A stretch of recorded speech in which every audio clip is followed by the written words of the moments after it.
시간. 오늘 말씀은 자족, 무너지지 않는 힘이라는 주제의 말씀인데요. 자족이 뭐냐면 한자로 스스로자 만족할 족이라고 해서 스스로 만족할 줄 아는 상태를 말하는 거예요. 사실 스스로 만족한다는 게 이게 쉽지가 않잖아요.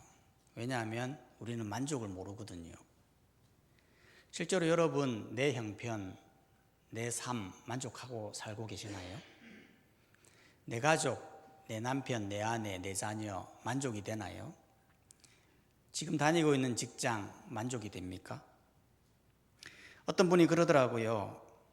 우리 애가 취직만 하면 되는데 그게 안 된다고 기도해 달라고 해서 기도를 했는데 어느 날 보니까 취직이 된 거예요. 그래서 취직되었네요 라고 했더니 아이고 목사님, 우리 애가 이제는 결혼만 하면 됩니다 라고 하더라고요. 그래서 어느 날 보니까 또 결혼을 한 거예요. 그래서 결혼했네요 라고 하니까 아이고 이제는 애만 가지면 됩니다 그렇게 이야기하더라는 거예요.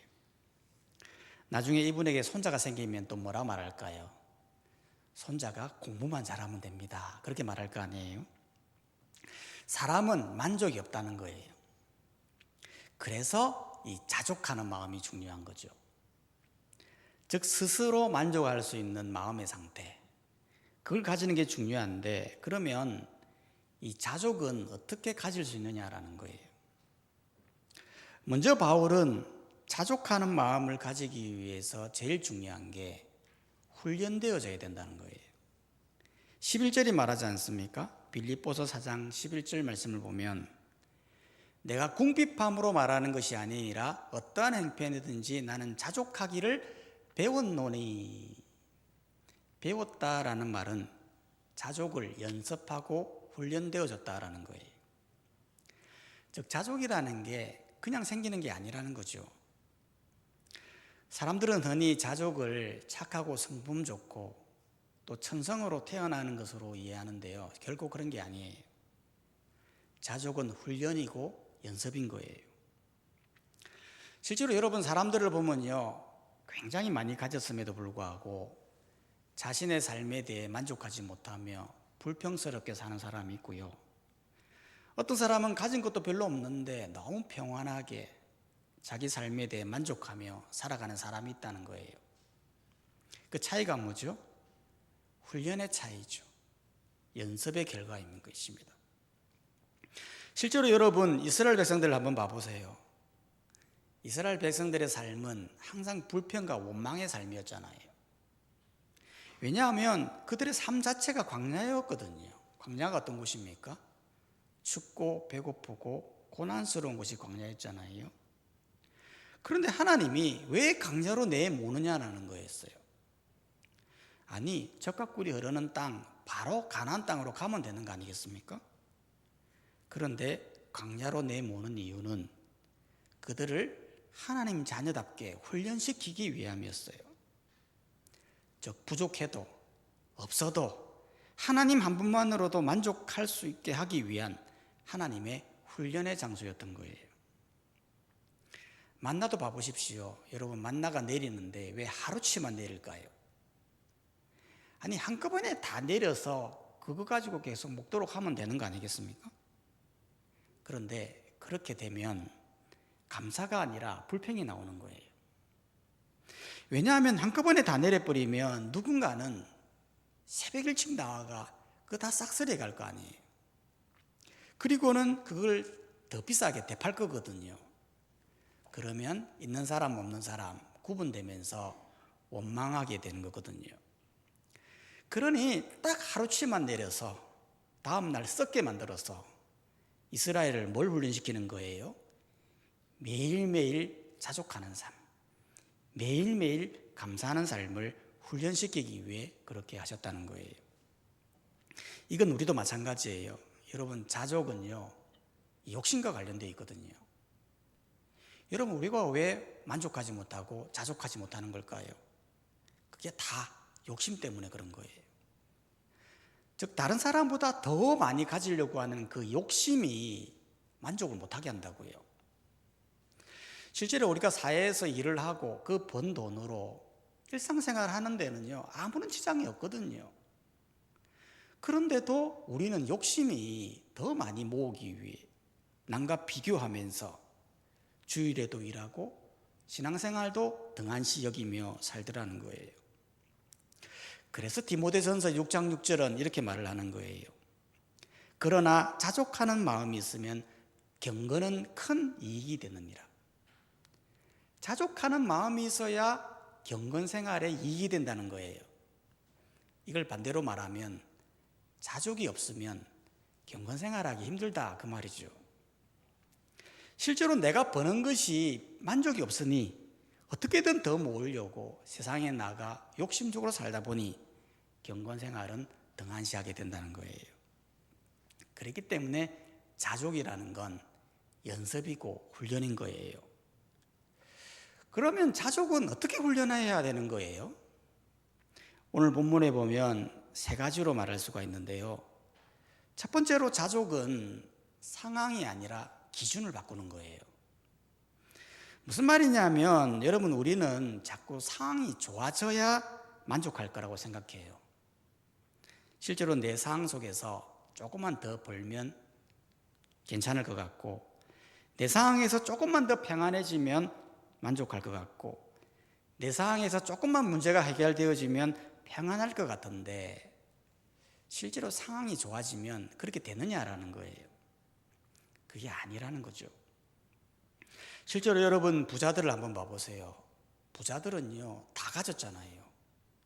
그러면 자신의 삶에 대해 만족해 가면서 행복하면서 살아야 되잖아요. 그런데 부자들에게 물어보면 그게 아니라는 거예요. 부자들도 부자들 나름대로의 고민과 근심이 너무 많다는 거예요. 실제로 세계 최고의 부자인 일론 머스크를 보면요, 그의 하루의 삶을 보면 하루 6시간 자면서 주말도 없이 계속해서 일한다는 거예요.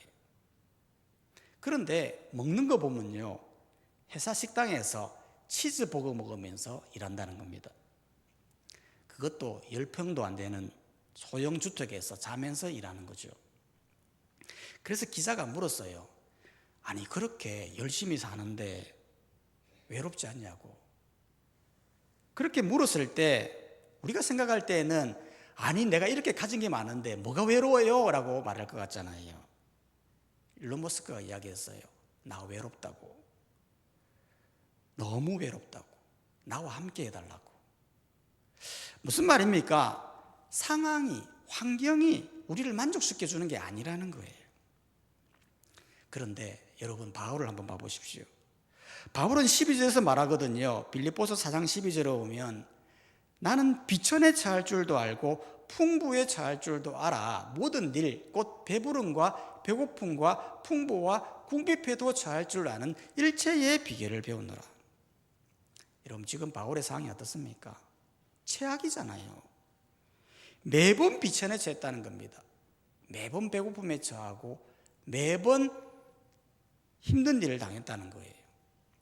고린도후서에 보면 수없이 매를 맞았어요. 돌에 맞아 죽을 뻔하고 3번이나 파선당하고 수많은 굶주림과 목마름, 추위와 헐벗음으로 살아왔다는 거예요.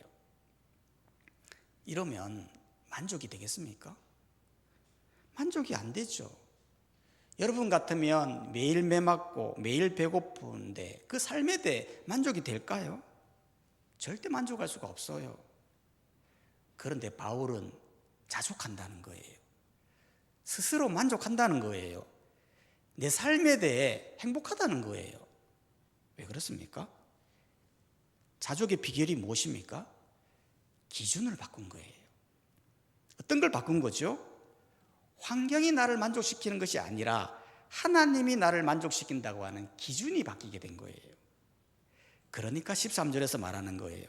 빌립보서 4장 13절에 보면 내게 능력 주시는 자 안에서 내가 모든 것을 할 수 있느니라. 여기에서 내가 모든 것을 할 수 있다라는 말은 내가 세상 속에서 성공한다라는 그 의미가 아니라 내가 어떤 상황 속에서도 무너지지 않는다라는 의미예요. 배고픈 상황이 온다 할지라도, 매를 맞는 상황이 온다 할지라도, 실패 상황이 온다 할지라도 기준이 주님이니까 어떤 상황에서도 무너지지 않고 스스로 만족하며 자족하며 살 수 있다는 거예요. 실제로 그렇지 않습니까? 여러분, 우리는 언제 낙심합니까? 상황이 불안해지면 낙심하고 마음이 무너지죠. 조금 일이 잘 안 되면 불안해지고 조금만 비교하면 마음이 무너지는 거예요. 하지만 하나님의 기준이 되면 어떻게 됩니까? 어떤 상황이 와도 흔들리지 않죠. 그런 환경 때문에 내가 주님을 버리거나 내가 그런 환경 때문에 내 마음이 무너지거나 그렇게 하지 않는다는 거예요. 우리 교회 한 집사님도 젊을 때에는 일도 잘하시고 전기공사도 하시고 배도 타시고 일을 잘하시다가 갑자기 다치셔가지고 지금 일을 못하게 된 거예요. 상황을 보면 얼마나 절망스럽습니까? 낙심도 되고 마음도 어렵죠. 그런데 그런 상황이 되어도 그 집사님은 무너지지 않는 거예요. 스스로 자족하며 살고 있는 거예요. 혼자 사시면서도 열심히 주일 예배, 수요 기도에, 새벽 기도에 나와 기도하시는 거예요. 왜 그렇게 살 수 있었을까요? 이유는 다른 게 아니에요. 환경이 나의 주인이 아니라 하나님이 나의 주인이시니까, 모든 생로병사를 주관하시는 분은 하나님이니까, 하나님이 기준이 되니까 자족하며 살고 있다는 거예요. 바로 이것이 내게 능력 주시는 자 안에서 모든 것을 할 수 있는 원동력이 된다라는 거예요. 그렇기 때문에 여러분의 기준이 무엇입니까? 환경입니까? 상황입니까? 우리의 기준은 하나님의 기준이 되어서 어떤 상황 속에서도 자족하며 살아가는 성도님들이 되시기를 주의 이름으로 축원합니다. 두 번째로 자족은 어떻게 훈련되어지느냐? 나눔 속에서 훈련되어진다는 거예요. 실제로 14절이 말하거든요. 빌립보서 4장 14절에 보면 그러나 너희가 내 괴로움에 함께 참여하였으니 잘하였도다. 무슨 말입니까? 바울이 자족할 때 혼자 버틴 게 아니었다는 거예요. 즉 자신의 괴로움에 참여한 교회가 있었는데 그 교회가 바로 빌립보 교회였다는 겁니다. 실제로 15절이 말하죠. 빌립보서 4장 15절을 보면 빌립보 사람들아 너희도 알거니와 복음의 시초에 내가 마게도냐를 떠날 때에 주고받은 내 일에 참여한 교회가 너희 교회 외에는 아무도 없었느니라. 즉 바울이 초창기 때 복음 전도할 때 얼마나 힘들었겠어요. 가는 곳마다 핍박이 일어나고 배고프고 헐벗고 그런 힘들 때마다 도움을 준 교회가 빌립보 교회였다는 거예요. 이 도움이, 이 나눔이 바울을 무너지지 않게 하는, 자족할 수 있는 힘이 되었다는 거예요. 즉 자족이라는 게 혼자만의 힘으로 되는 건 아니라는 걸 보여주는 거예요. 우리는 자족이라고 하면 스스로 족하게 여기는 거니까 다른 사람의 도움은 필요 없고 나 혼자 생각하고 나 혼자 잘 살면 된다 그렇게 생각을 하는데 바울은 그렇게 말하지 않고 있다는 거예요. 바울은 오히려 이런 도움을 잘하였도다 칭찬하는 거예요. 왜 칭찬하는 거예요? 계속 도움을 달라는 겁니까? 아니에요. 바울은 경험한 거예요. 자족의 훈련의 경험이죠. 내가 힘들 때 나눔 속에서 그 자족이 깊어진다는 사실을 깨닫게 된 것인 거예요. 실제로 여러분, 사람이 언제 무너집니까? 사람은 나 혼자야라고 느낄 때 무너지잖아요. 평소에는 잘 살다가 어느 날 갑자기 나밖에 없다는 생각이 드는 거예요. 모두 다 나를 미워하고 나를 응원해 주는 사람이 아무도 없다고 느낄 때 그 절망감은 이루 말할 수 없거든요. 그런데 누군가는 한 명이라도 나를 도와주는 사람이 있다. 그러면 그 사람 때문이라도 일어날 힘이 생긴다는 거예요. 바울도 마찬가지예요. 여러분, 바울이 초창기 때 너무 힘들 때 빌립보 교회마저도 나눔을 실천하지 않았다면 아마 바울은 선교를 그만두었을 거예요. 그만큼 힘든 여정이었다는 거예요. 그런데 유일하게 도왔던 교회가 있었기에 어떤 상황 속에서도 무너지지 않고 자족하며 선교 사역을 이어갈 수 있었다는 거예요. 그렇기 때문에 우리도 마찬가지예요. 여러분, 자족이라는 건 혼자 있는 게 아니에요. 자족은 서로 나눌 때 더 깊어지는 거예요. 특히 공동체 안에서 서로 나누어야 돼요. 특히 힘들어하는 지체들을 보면서 외면하지 마세요. 그들에게 힘이 되어주세요. 나누어 주어서 자족할 수 있도록 힘이 되는 존재가 되어주시길 바랍니다. 여러분, 자족이라는 건 마치 모닥불과 같은 거예요. 캠핑할 때 보면 장작을 불 속에 넣어 놓으면 장작이 활활 타지 않습니까? 그런데 거기에다가 장작을 하나를 꺼내 보십시오. 그러면 그 하나는 금세 식어버려요. 그러다가 다시 넣으면 또 활활 타요. 무슨 말이에요? 신앙생활이라는 게 혼자 있으면 식는다는 거예요. 혼자 있으면 쉽게 무너지고 불안과 낙심이 빨리 찾아온다는 거예요. 하지만 믿음의 공동체 속에 있으면, 서로 붙어 있으면, 서로 나누고 서로 기도해주고 서로 함께하면 꺼져가는 불도 다시 뜨거워진다는 거예요. 그렇기 때문에 바울은 21절에서 강조하는 거예요. 빌립보서 4장 21절에 보면 그리스도 예수 안에 있는 성도에게 각각 문안하라. 나와 함께 있는 형제들이 너희에게 문안하고. 왜 갑자기 문안하라는 거죠? 서로 힘이 되라는 거예요. 문안하면 뭐 하겠습니까? 성도의 형편을 살리고 도움이 필요한 사람에게 도움을 주고 기도 제목을 들으면 기도해 주는 그런 나눔을 실천하라는 거예요. 이 나눔이 그 성도에게 자족할 수 있는 힘이 생긴다라는 거예요. 실제로 자족의 힘은 어디에 있습니까? 나눔에 있습니다. 우리는 삶 속에서, 가정에서, 교회에서, 직장에서 많은 사람들에게 나눔을 실천하여 자족하는 데 힘이 되는 성도님들이 되시기를 주의 이름으로 축복합니다. 세 번째로, 자족은 어떻게 훈련되어지느냐?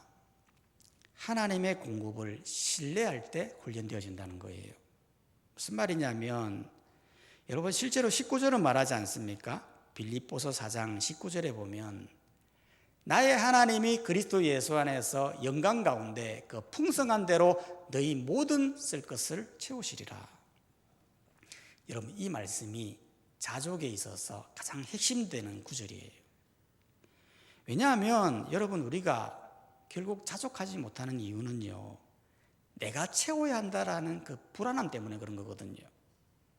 내가 만족하지 못하는 이유는 내가 뭔가 버려야 될 것 같고, 내가 더 모아야 될 것 같고, 내가 붙잡아야 할 것 같고, 내가 더 대비해야 할 것 같은 그 불안 때문에 만족이 안 된다는 거예요. 그런데 바울은 자족하는 비결이 뭐라고 했습니까? 하나님이 채울 거다라고 하는 그 신뢰를 말하는 거예요. 실제로 그렇지 않습니까? 요즘 새벽 기도회 가요, 출애굽기 말씀이거든요.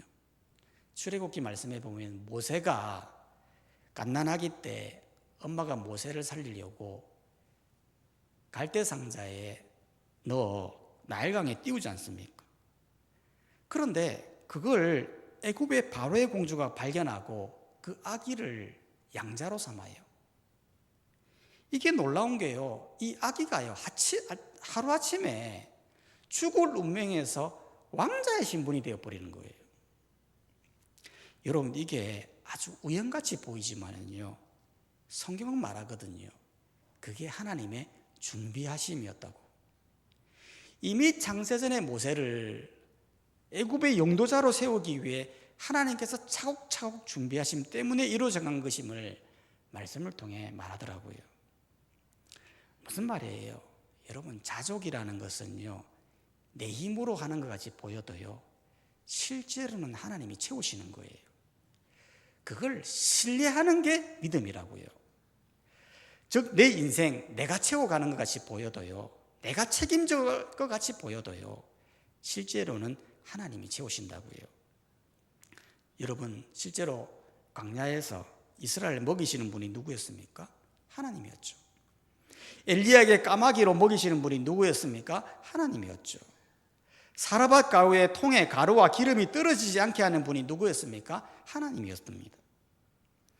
내 인생 내가 채워가는 것 같이 보여도요, 내 걸음을 인도하시고 내 모든 계획을 설계하시는 분은 하나님이시라는 걸 믿는 것이 그게 믿음인 거예요. 물론 이 말씀은 하나님이 다 하시니까 우리는 아무것도 하지 마라, 준비도 하지 마라, 그런 말이 아니에요. 우리는 열심히 성실하게 살되 불안해하며 살지 말라는 거예요. 내 힘으로만 채우려고 하지 말라는 거예요. 여러분, 자족이라는 건 게으름이 아니에요. 체념도 아니에요. 자족은 뭐냐? 불안해하지 않고 신뢰하며 나아가는 믿음이다라는 거예요. 하나님, 내 삶은 주님의 손에 달려 있습니다. 하나님께서 내 쓸 것을 다 아시니 하나님만 믿고 달려가는 제가 되게 하여 주옵소서라고 만족하며 나아가는 사람이 자족하는 사람이다라는 거예요. 여러분, 자족은 어떻게 훈련된다고 했습니까? 상황이 아니라 기준을 바꿔야 돼요. 환경이 아니라 하나님이 나를 만족시킨다는 기준으로 나아가야 되는 거예요. 자족은 혼자가 아니에요. 나눔을 실천할 때 기뻐지는 거예요. 공동체 속에서 서로의 괴로움에 함께 참여하고 사랑을 주고받을 때 자족은 깊어지는 것입니다. 또한 자족은 하나님의 공급을 신뢰할 때 이루어지는 거예요. 즉, 내 인생은 내가 책임지는 것이 아니라 하나님이 책임지시니 하나님이 채울 것이다라고 하는 그 믿음이 있을 때 비로소 무너지지 않는 힘, 자족의 힘이 생겨나게 되는 거예요. 오늘도 이 말씀대로 어떤 상황 속에서도 하나님으로 만족하며 자족하며 살아가는 성도님들이 되시기를 주님의 이름으로 축복합니다. 이 시간 찬송